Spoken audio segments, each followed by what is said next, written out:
देख सकते हैं मैंने इसमें हल्दी ले लिया, नमक भी पहले ले लिया था गाइस। और इसको अब मैं तेल में फ्राई करूँगा गाइस। और देख सकते हैं पूरा इसको सब इसे ऐसे खड़ा खड़ा बनाएंगे। ये तेल है सरसों का तेल, अब इसमें डालेंगे कढ़ाई में। और चलिए आप लोगों को दिखाते हैं।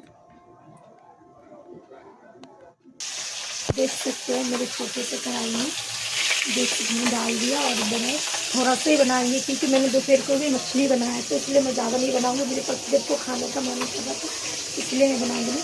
देख सकते इसमें मैंने ढक के रखा, देख सकते इसमें भी मछली है, तो इसलिए थोड़ा सा ही लिया मैंने। इधर 2 हो गया, इधर देख सकते हैं इधर हो गया 4। ये बनाएंगे और रोटी के साथ खाएंगे। बाय बाय, बस इतना ही लेना था।